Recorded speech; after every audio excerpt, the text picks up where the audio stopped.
নীলচক্র নিঃসন্দেহে বাংলাদেশের মুভি হিসেবে সাহসী পদক্ষেপ। হঠাৎ মেয়েদের প্রাইভেট ভিডিও ভাইরাল হয়ে যায়, কিন্তু কে বা কারাই কাজ করছে তা জানা নেই। তাই স্পেশাল ব্রাঞ্চের অফিসার ফয়সালের দায়িত্ব পড়ে সেই চক্রকে ধরার। আর সেটা করতে গিয়েই সামনে আসে একের পর এক চাঞ্চল্যকর ভয়াবহ তথ্য। তাহলে চলুন কথা না বাড়িয়ে নীলচক্র মুভির এক্সপ্লেনেশন শুরু করা যাক। What's up for the boy? Drop the beat now. মুভির শুরুতে দেখা যায় দুই বন্ধু রাশেদ ও ফয়সাল স্কুল পালিয়ে একটি কম্পিউটারের দোকানে যায়। তারা বাহিরের একটি মেয়ের সাথে চ্যাটিং করছিল। মেয়েটির নাম সুজি, কিন্তু হঠাৎ কারেন্ট চলে যায়। এরপর রাশেদ বাসায় এসে মাকে জানায় কালকে পরীক্ষা, কিন্তু টাকা দেওয়া হয়নি।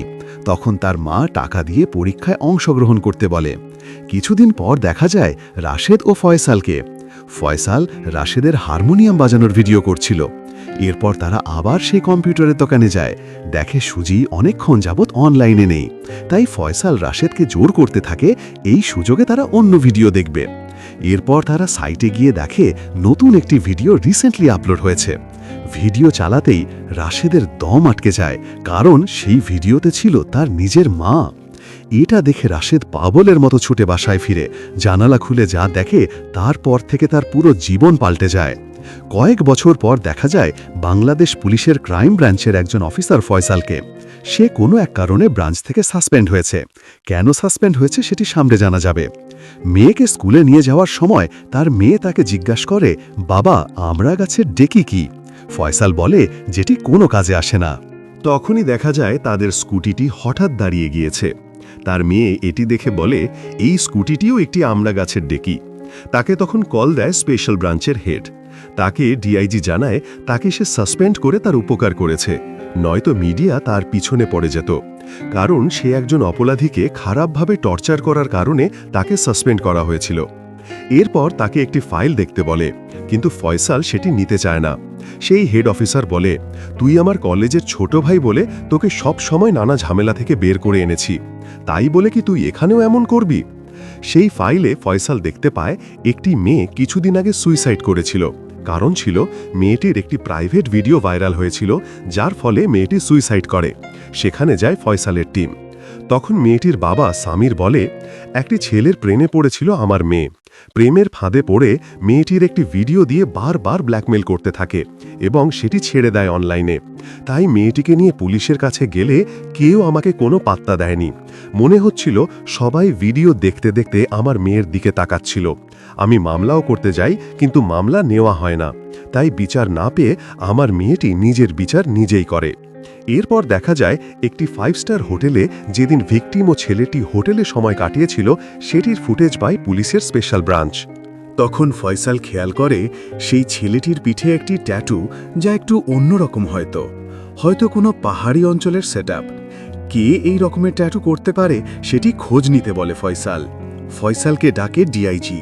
তখন সেই দিনের থানার সিসি ক্যামেরা দেখায় যেই দিন মেয়েটির বাবা এসেছিল মামলা করার জন্য। কিন্তু ভিডিওতে দেখা যায় পুরো উল্টো, কারণ সামির সাহেব সেই দিন থানায় এসে অনেক হইচই করেছিল এবং পুলিশ তাকে মামলা করতে বলেছিল, কিন্তু সে মামলা করেনি। তাই ফয়সাল পুরো কনফিউজড, কারণ সেই দিন সামির সাহেব কি বলেছিল আর এখানে সে কি দেখল। পরদিন থানায় আসে সামির সাহেব, আবার এসে হইচই করতে থাকে। তখন ফয়সাল তাকে জিজ্ঞাসা করে, আপনি আমার সাথে মিথ্যা কথা কেন বলেছিলেন? সেই দিন অফিসাররা আপনাকে মামলা করতে বলেছিল, আপনি মামলা করতে দেননি। এমনকি আপনি বলেছিলেন আপনার মেয়ের দিকে তারা খারাপভাবে তাকিয়েছিল। কেন বলেছেন মিথ্যা কথা? তখন সামির সাহেব বলে, আমার কথার কেউ দাম দিতেছিল না, তাই একটু হইচই ও মিথ্যা বলে ফেলছি, আর বলবো না। সামির সাহেব জানতে চায় তার মেয়ের অপরাধীকে ধরতে পেরেছে কিনা। ফয়সাল বলে, অপরাধীকে ধরতে পারলে আমি নিজে গিয়ে জানাবো, আপনি বাসায় যান। এরপর ফয়সালের মেয়ে জুইকে নিয়ে যায় নাচের স্কুলে ভর্তি করার জন্য। সেখানে ফয়সালের সাথে পরিচয় হয় নাচের শিক্ষক রাইমার সাথে। রাইমার একটি বোন আছে যে সারা দিন মেকআপ করে ভিডিও করে বেড়ায়। পরদিন রাইমার বোন রাইসা তার এক বন্ধুর সাথে একটি পার্টিতে যায়। সেখানে তাদের সাথে পরিচয় হয় টিকটক সেলিব্রিটি রবির সাথে। সেই রবি রাইসাকে দেখে পছন্দ হয়ে যায়। আস্তে আস্তে তারা একে অপরের ঘনিষ্ঠ হতে থাকে এবং ভিডিও তৈরি করতে থাকে। অন্যদিকে সামির সাহেব মিডিয়া করে জানায় পুলিশ তার মেয়েকে খুঁজে বের করতে পারছে না, মরার পরও তার মেয়ে বিচার পাচ্ছে না। তাকে নাকি বের করে দেওয়া হয় প্রতিবার থানা থেকে। আরও বলে যে তার মেয়েকে সুইসাইড করতে বাধ্য করেছে সাগর নামের একটি ছেলে। যদি সে বিচার না পায় তাহলে সে নিজেই বিচার করবে। কিছুদিন পর সেই মেয়েটির বয়ফ্রেন্ড সাগরের লোকেশন পাওয়া যায়। সেই লোকেশনে যায় ফয়সাল সহ তার টিম। কিন্তু দেখা যায় কিছু লোক তাদের ওপর সেখানে আক্রমণ করতেছে। ফয়সাল ও তার টিম তাদের পিছু নিলে দেখা যায় সেখানে পড়ে আছে সাগরের লাশ। সেখানের আশেপাশের সিসি ক্যামেরা দেখলে ফয়সাল লক্ষ্য করে সেখানে রাস্তা দিয়ে যাচ্ছে সামির সাহেব। এরপর তাকে কাস্টাডিতে আনা হলে তার কথা শুনে বোঝা যায় হয়তো সে মানসিকভাবে ভারসাম্যহীন মানুষ। এভাবে কেস নিয়ে তদন্ত করতে করতে রাত হয়ে যায় এবং ফয়সালের মেয়ে জুই নাচের ক্লাস শেষ করে অনেকক্ষণায় তার জন্য অপেক্ষা করে বসে থাকে। জুই রাগ করে চলে যায় গাড়িতে। ফয়সালের অফিস আর মেয়েকে সামলাতে খুব বেগ পেতে হচ্ছে ব্যাপারটি বুঝতে পারে রাইমা। এরপর রাইসাকে বাসা পর্যন্ত পৌঁছে দেওয়ার সময় জুয়ের রাগ কিভাবে কমানো যায় তা নিয়ে ফয়সাল ও রাইসা মেসেজে একে অপরকে জানাতে থাকে। এভাবে তাদের মধ্যে একটা আলাপ গড়ে ওঠে। অফিসে যাওয়ার পর ফয়সাল জানতে পারে আরও একটি মেয়ে সুইসাইড করেছে। শিক্ষক ও ছাত্রীর মধ্যে সম্পর্ক ছিল। সেই শিক্ষক ভিডিওটি অনলাইনে প্রকাশ করে দেয়, যার ফলে মেয়েটি সুইসাইড করে। ফয়সাল ফরেন্সিক থেকে জানতে পারে সাগরকে যেভাবে মারা হয়েছিল সেটি হলো ইট দিয়ে মাথায় আঘাত করে। কিন্তু বিষয় হলো যেই ইট দিয়ে সাগরকে মারা হয়েছে সেই ইটটি বাকি সব ইট থেকে আলাদা, কারণ সেই ইটটির ঘনত্ব অন্য ইটগুলোর থেকে বেশি। এরপর ফয়সাল তদন্তে নেমে পড়ে। সে সব কিছু পয়েন্ট টু পয়েন্ট চিহ্নিত করে ডিআইজিকে জানায় যে গত 1 বছরে 16টি ভিডিও লিক হয়েছে, যার মধ্যে 5 জন ভিকটিম সুইসাইড করেছে। এই 16টি ভিডিও একটি নির্দিষ্ট ওয়েবসাইটে দেওয়া হয়েছে, যেখানে পুরুষদের চেহারা ব্লার করে রাখা হয়েছে এবং প্রত্যেকটি ডিউরেশন একই। ডিআইজি বলে যত দ্রুত সম্ভব তাকে রেজাল্ট এনে দিতে। এসব সে নিজে দেখে লাভ নেই। কিছুদিন পর একজন লোকের লাশ পাওয়া যায়। তিনি একজন শিক্ষক ছিলেন। তাকেও একইভাবে ইট দিয়ে মাথায় আঘাত করে মারা হয়েছে। তখন ফয়সালের নজর যায় একজন লোকের দিকে। দেখা যায় সেখানে সামির সাহেব হেদে পালাচ্ছিলেন। ফয়সাল মনে করে হয়তো ভুল দেখেছে। সে এসে সিসি ক্যামেরা চেক করে দেখে সেখানে সেই দিন সামির সাহেব ছিল। তাদের সন্দেহ আরও মজবুত হয়। অন্যদিকে দেখা যায় কিছু মেয়েদেরকে রাতের বেলা দেশের বাহিরে পাঠানো হচ্ছে, যা এক কথায় হিউম্যান ট্রাফিকিং।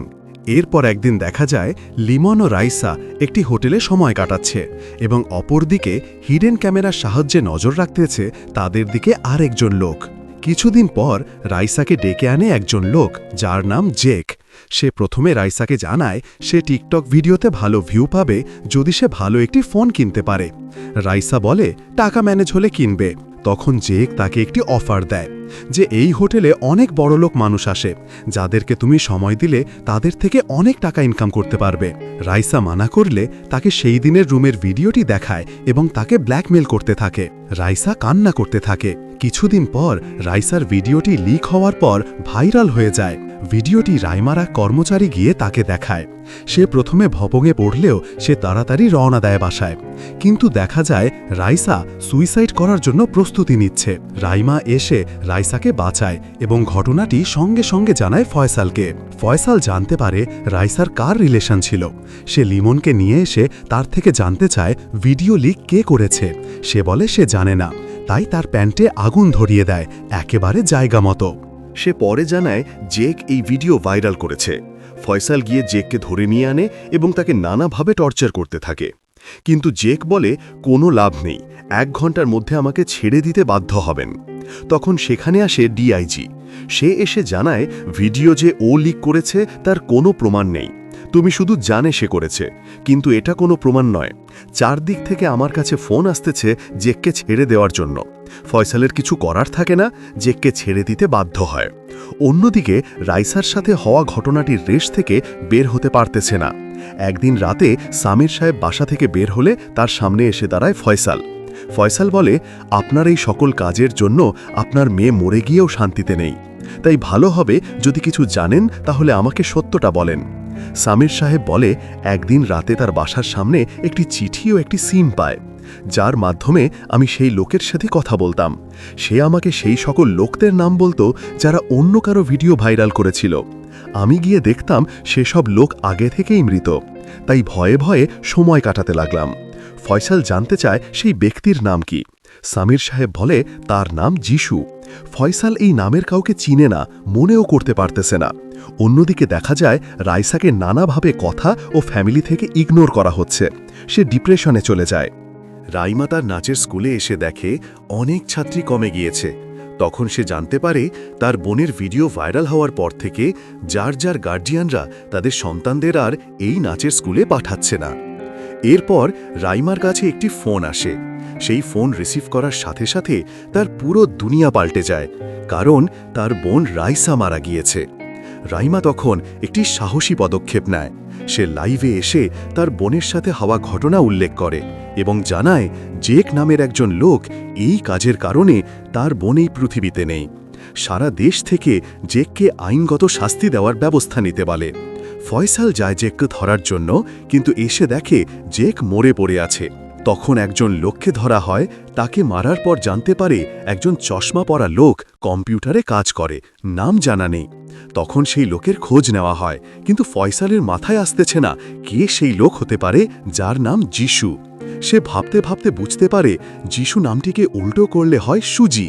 সুজি নামটি হল ছোটবেলায় ফয়সাল ও রাশেদ যেই মেয়েটির সাথে মেসেজ করত। ফয়সাল বুঝতে পারে এটি আসলে রাশেদের কাজ। সে রাশেদের বাসায় যায়, তাকে পায় না ঠিকই, কিন্তু তার ছবি দেখতে পায়। এরপর রাশেদের লোকেশন ট্র্যাক করা হয়। সেই লোকেশন অনুযায়ী ফয়সাল সেই জায়গায় গিয়ে পৌঁছায়। তখন রাশেদ দূর থেকে লুকিয়ে বলে, ছোটবেলায় তোর বাবা তোকে একটি ক্যামেরা কিনে দিয়েছিল, যেটি দিয়ে আমরা প্রায় সময় মজা করে ভিডিও করতাম। আমার মা একটি সিরামিক কোম্পানিতে কাজ করত, আর তোর বাবা ইটের ব্যবসা। একদিন চায়না থেকে কিছু ইট আনে, কিন্তু ইটগুলোর কোয়ালিটি ভালো ছিল না। তাই তোর বাবার চালাক ম্যানেজার একটি চালাকি করে, সে ইটগুলো বাহিরে ফেলে রাখে। কিছু লোক এগুলো বাতিল ইট মনে করে বাসায় নিয়ে যায়। তার মধ্যে একজন লোক ছিল আমার মা। সেই ম্যানেজার ইট চুরির মামলা দিবে বলে আমার মার সাথে যা করেছিল সেটি তুই আর আমি নিজের চোখে দেখেছিলাম। সেই ম্যানেজার লুকিয়ে সেটির ভিডিও করে রাখে এবং সেটি আপলোড করে দেয়।